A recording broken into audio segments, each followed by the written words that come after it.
Israeli tanks roll into southern Lebanon.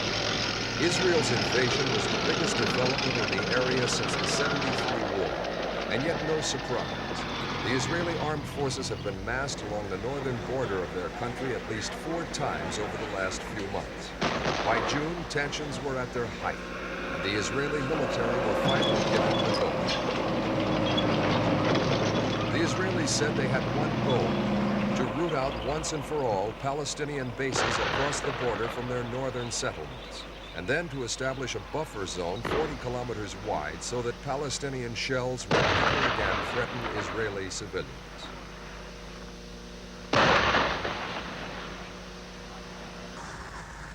United Nations forces already in southern Lebanon to keep the peace stood by and watched as the Israeli tanks rolled through. One UNIFIL member, a Norwegian, had been killed in the crossfire. So the UN troops did nothing as the Israelis invaded Lebanon for the second time in less than 5 years.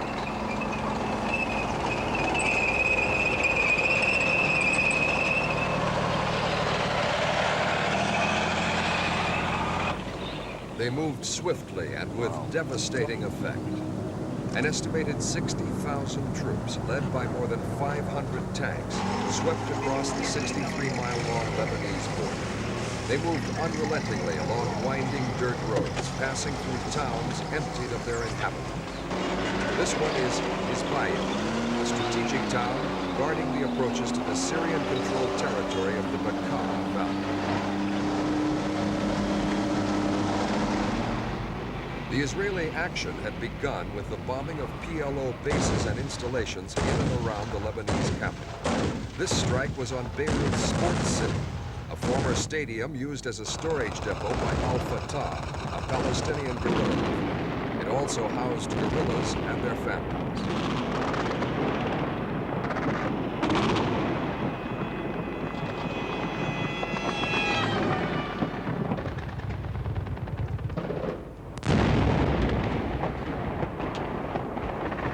Despite the advance warnings, few people realized that this strike on Beirut was just the beginning. The Israeli attacks came hard on the heels of a brutal assassination attempt on Israel's ambassador to Britain, Shlomo Argov. He was left seriously wounded. It happened on June 3rd outside the Dorchester Hotel in London. As Mr. Argov emerged from a diplomatic dinner, he was fired on by a man loitering near the entrance. The gunman was shot down as he tried to escape. He was later identified as an Arab student, and several alleged accomplices were later picked up. Israel accused the PLO of being behind the assassination attempt. Back in Beirut, a PLO spokesman strongly denied this allegation and said British sources backed his denial. And as you know, the PLO had nothing to do with the attempted assassination of the Israeli ambassador in London, and that was verified and was declared by the British government itself. But there were further charges from the Israelis that their settlements in the north, like this one at Kiryat Shmona, were regularly under fire from the Palestinians in southern Lebanon. These scenes were filmed a year ago.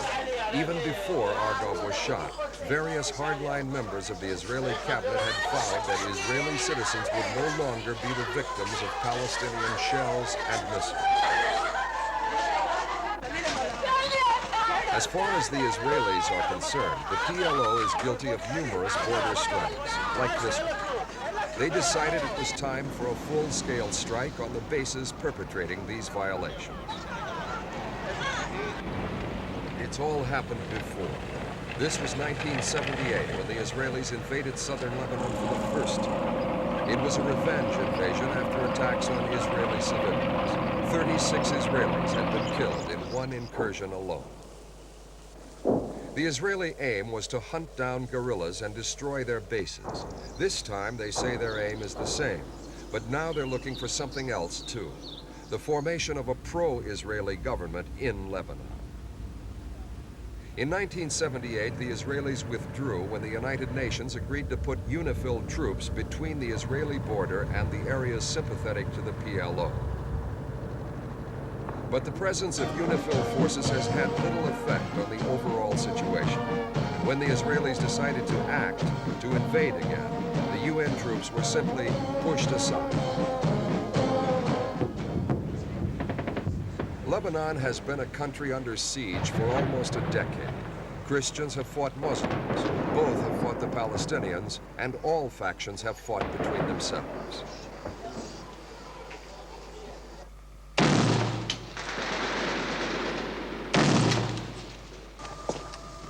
This particular street battle was between the Christian militia and the Syrians, who were welcomed into the country to help end the civil war. But the Christians who fought Palestinians and Muslim leftists in 1976 fell out with the Syrians too. Today, enmity between Syrians and Christians, Muslims and the Palestinians continues. And there are numerous divisions even within each of these groups. Beirut remains the powder keg of a country divided and ruled by these factions. After 1978, the Palestinians rebuilt their so-called Fatah land, a stronghold in southern Lebanon, and Lebanon continued to be judged by the Israelis as too tolerant a host to the Palestinians.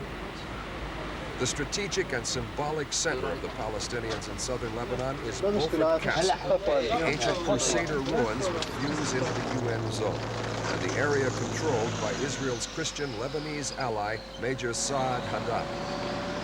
And this time, June 1982, the Israelis were determined to wrest Beaufort Castle from the Palestinians.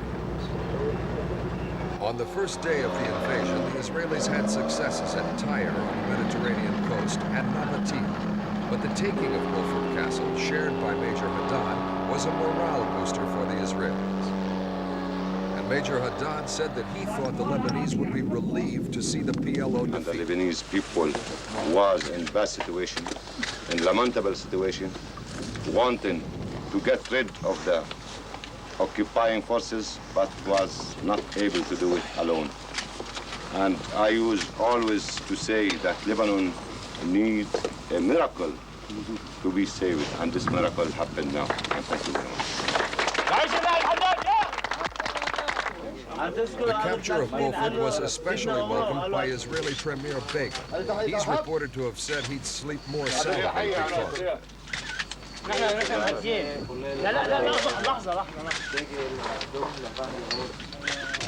Major Haddad is today helping control vast areas of southern Lebanon.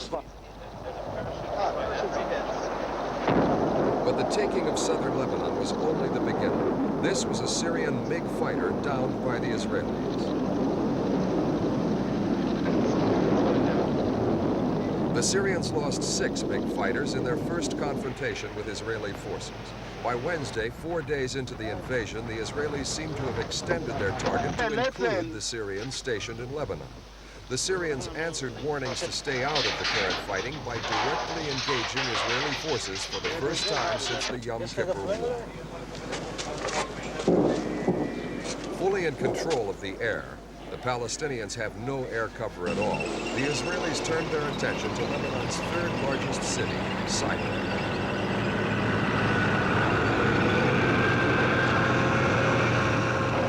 While one column had stormed up the road toward Tyre, these Israeli tanks went ashore on a palm-lined beach for an assault on one of Lebanon's main industrial centers.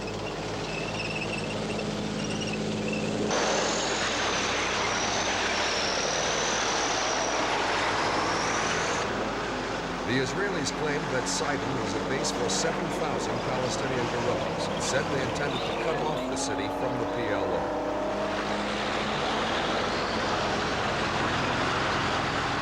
In numbers and equipment, the PLO didn't have a chance.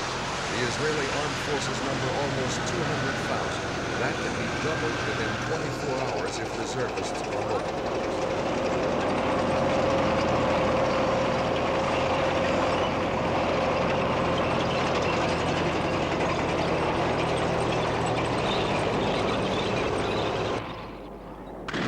At Sidon was backed up by air attacks on the densely green hillsides surrounding the city.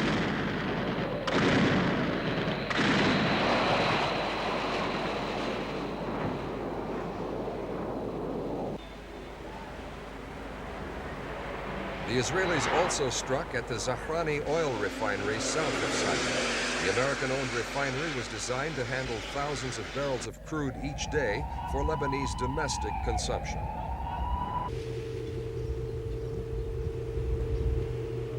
The smoldering ruins of an oil container. A direct hit from the Israelis was further warning to the inhabitants of Sidon to get away from the city while the Israelis battled with the Palestinians. Civilians were given 2 hours to clear out. Some did, ignoring Lebanese Prime Minister Wazan's suggestion that they stay put. The Israelis had allegedly told Sidon inhabitants that everything in the city would be bombed and shelled. The Palestinians nevertheless fought on with their anti-aircraft guns.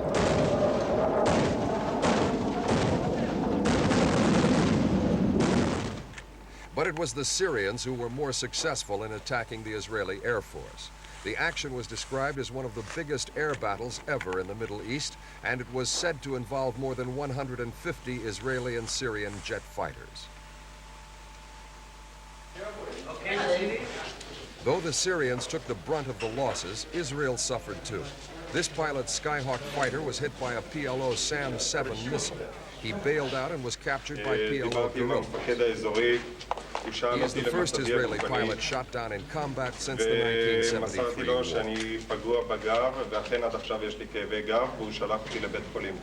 As the Israelis moved up the coast, the shelling and bombing of West Beirut, the Palestinian area, continued. The Israelis were still saying that they did not want a direct battle in the capital, but they wanted PLO offices and headquarters destroyed. They wanted not only to defeat Palestinian guerrillas, they were aiming for the leadership too. The result?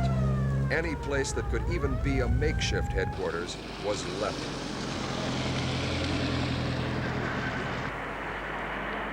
Beirut Airport, once a bustling international exchange, was bombed out of action by repeated Israeli strikes. By now, the Israelis had more than achieved their goal to establish the buffer zone between themselves and the PLO.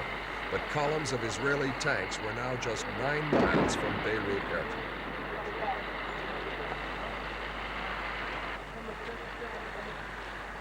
World opinion generally condemned the Israelis. The United States, their biggest ally, was apparently acutely embarrassed. At the United Nations, Lebanese ambassador Hassan Touaini said the world must not sit back and watch Lebanon Allow me, being therefore, very destroyed. briefly to make 2 points. One, what is at stake now in the invasion of Lebanon is the future of Lebanon itself, its territorial integrity, its independence, and its sovereignty. This must be preserved, and it is the responsibility of the Council, under the Charter, to prevent a member state from being literally murdered. We bring this urgent appeal to the Security Council in the most urgent terms, to the members of the Security Council, collectively and individually, to take all the measures that are in their power within the Charter and within this Council's action to stop the war immediately, and I say immediately. Israeli Ambassador Yehudi Blum was equally adamant. I cannot and will not hide from you the feeling of the people of Israel that this Council has treated with callousness and indifference all these years, all our complaints with regard to PLO barbarism originating from Lebanon against Israel's civilians.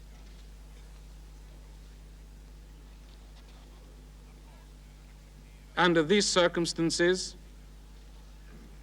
it is the right and the duty of the government of Israel to take the necessary measures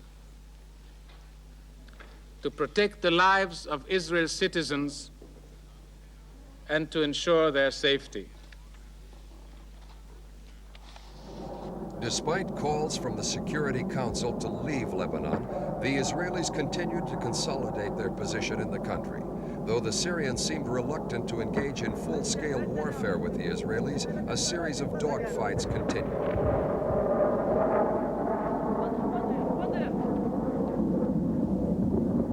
A few civilians, like these Druze, refused to leave their homes as a war raged around them.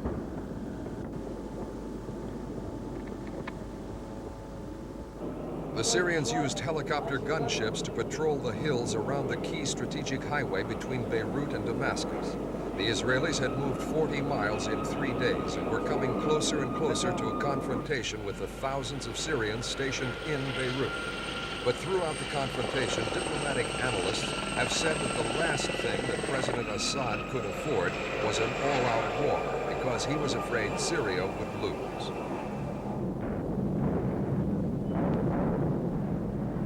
In the end, Syrians did not stand back and watch as the PLO got pummeled. The Israelis considered them fair game. They say they've downed as many as 80 Syrian aircraft.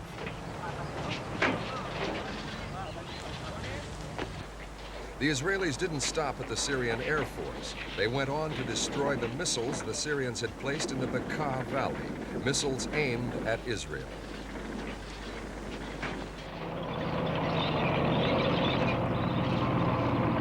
But by the time Israeli tanks rolled on towards Beirut and settled in the outskirts of the Lebanese capital, even Israelis themselves started to question just what Prime Minister Begin and his hawkish Defense Minister Sharon were trying to achieve. And some analysts said that the Arab world had reached an all-time low if it was prepared to stand by and see an Arab capital taken by the Israelis. The aims of the Israeli administration grew. The basic aim of a buffer zone, Operation Galilee, had been achieved within about 48 hours.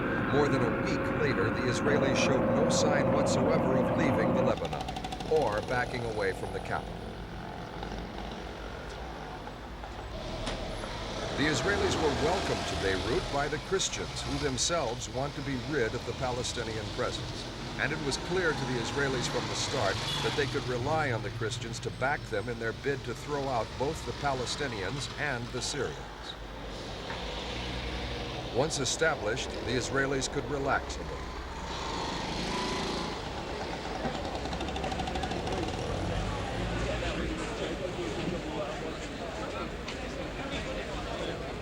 We asked the soldiers themselves when they had arrived and what their orders were. When did you arrive here in Beirut? Last night. Last night. And you're going to stay here now? I don't know. We don't know. Have you? Did you do much fighting on the way here? No. No fighting. Actually, none at all. None at all. Not a little shot and. For the Palestinians, it was a nightmare. They hadn't been prepared for this. But the Israelis displayed huge arms caches.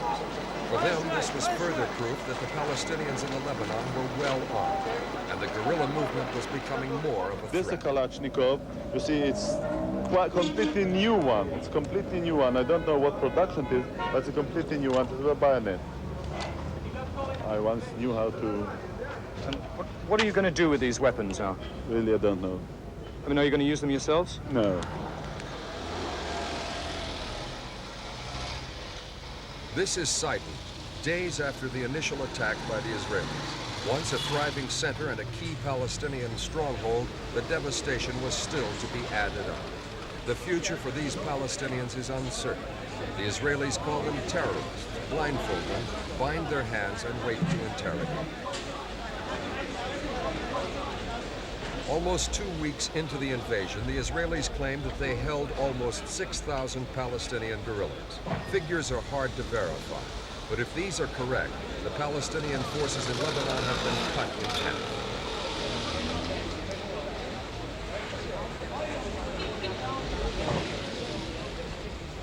These women don't see their husbands and sons as criminals or terrorists, and they may well ask where it is they're supposed to go if the Palestinians are ousted from the Lebanon.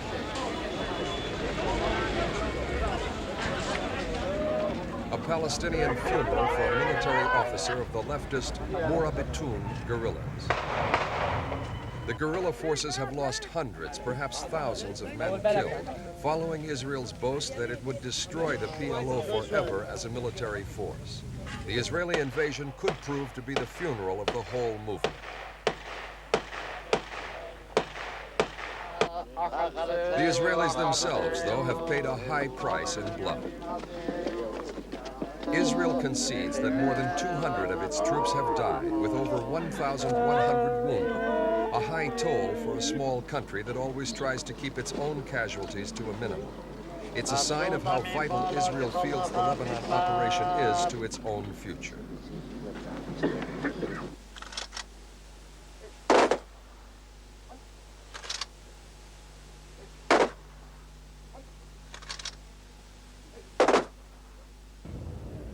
One man the Israelis want to remove forever from the world stage is PLO leader Yasser Arafat. They have branded him in the past as a terrorist. Now Israeli Premier Menachem Begin dismisses him as not even a worthy military opponent. The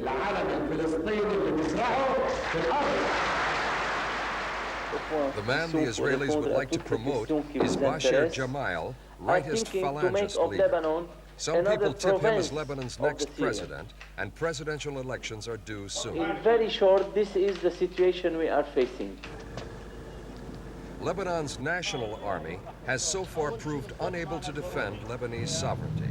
But if the PLO and the Syrians are neutralized, the army could at last find it has an effective role to play.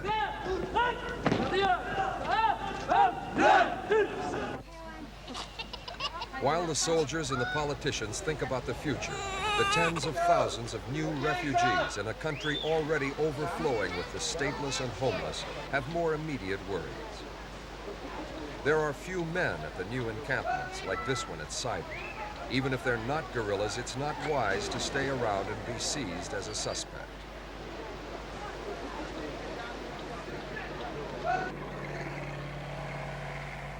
The PLO was claiming that the Israelis had overstretched their lines in pushing all the way to Beirut. But after a week of fighting, it was already clear that the Israeli forces could stay here as long as they wished. The guerrilla fighters and the Syrian Air Force failed to stop the advance.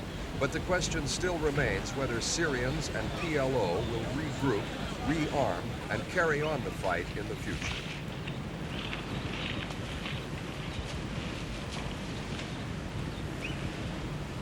With future developments in mind, Israeli Defense Minister Ariel Sharon declared on June 16th that Israel will not pull back from its present positions until there is a political settlement to its liking. And that means a political arrangement keeping the Syrians and the PLO permanently out of Lebanon.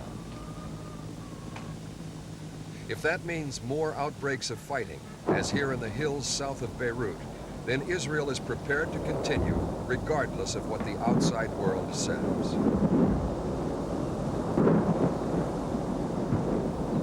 Israel completed its plan to block off Beirut to the east and to the south. Rightist militia and the Mediterranean seafront complete the circle. But in Defense Minister Sharon's words, Israeli control in these areas represents a trump card in the political bargaining, as Israel tries to turn its military victory into a political one. Israel's undisguised hope was that PLO guerrillas isolated in West Beirut would lay down their arms under an agreement with the Lebanese government.